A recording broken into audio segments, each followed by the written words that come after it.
Ankleshwar Valia road પર આવેલા કોસંબડી ગામ નજીક આજે સવારના સમયે એક અત્યંત કરુણ અકસ્માત સર્જાયો હતો। બાઇક અને રિક્ષા વચ્ચે ધડાકાભેર ટક્કર થતાં બંને વાહનોમાં ભીષણ આગ ફાટી નીકળી હતી, જેમાં રિક્ષામાં સવાર એક મહિલાનું જીવતી ભૂંજાઈ જવાથી કમકમાટીભર્યું મૃત્યુ થયું હતું। સીસીટીવીમાં દેખાય છે કે સૌથી પહેલા બે ટુ વ્હીલર વાહન એકબીજા સાથે ધડાકાભેર અથડાય છે। એ સમયે સામેથી એક ટ્રક આવે છે અને ટ્રકની પાછળ એક રિક્ષા આવે છે। રિક્ષા ચાલક બ્રેક મારવા જતાં કાબુ ગુમાવી દે છે અને રિક્ષા પલટી મારી દૂર ફંગોળાઈ જાય છે, જ્યારે ટુ વ્હીલર પર ફેંકાઈ જાય છે।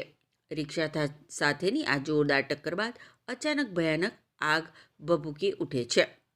ટક્કર બાદ આગ ભભૂકી એક મહિલા જીવતી ભૂંજાઈ। પ્રાથમિક માહિતી અનુસાર અંકલેશ્વર વાલિયા રોડ પર કોસંબડી ગામ નજીક બાઇક અને રિક્ષા વચ્ચે જોરદાર ટક્કર થઈ હતી। ટક્કર એટલી જોરદાર હતી કે અથડામણ બાદ તુરંત જ બંને વાહનમાં આગ ભભૂકી ઉઠી હતી। આ અંગેની જાણ થતાં ડીપીએમસી ફાયર વિભાગના ફાયર ફાઇટરો સ્થળ પર દોડી આવ્યા હતા અને પાણીનો છંટકાવ કરી આગ ઉપર કાબૂ મેળવ્યો હતો। આગની જ્વાળાઓ એટલી વિકરાળ હતી કે રિક્ષામાં સવાર ચંપાબેન વસાવાએ બહાર નીકળવાનો ખૂબ પ્રયત્ન કર્યો, પણ ફસાઈ જતા નીકળી ન શક્યા અને જીવતા ભૂંજાઈ જતા તેમનું ઘટના સ્થળે જ કરુણ મોત નીપજ્યું હતું।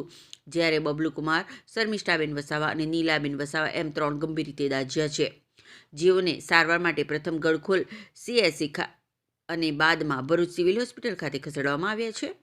અકસ્માતની જાણ થતાં GIDC પોલીસ કાફલો દોડી આવ્યો હતો અને મૃતક મહિલાના મૃતદેહને પોસ્ટમોર્ટમ અર્થે ખસેડી વધુ તપાસ હાથ ધરી છે।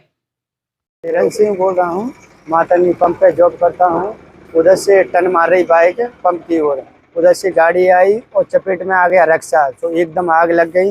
हम दौड़ के गए थे तो 3 आदमी को निकाल पाए, स्पीड में फायर के लेके गए, आग बुझाया, पर एक आदमी नहीं निकल पाया।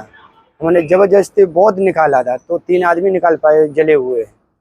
अपना प्रयास था, सब बाटल को खत्म किया, सबको निकाला धीरे धीरे, पर एक नहीं निकल पाया।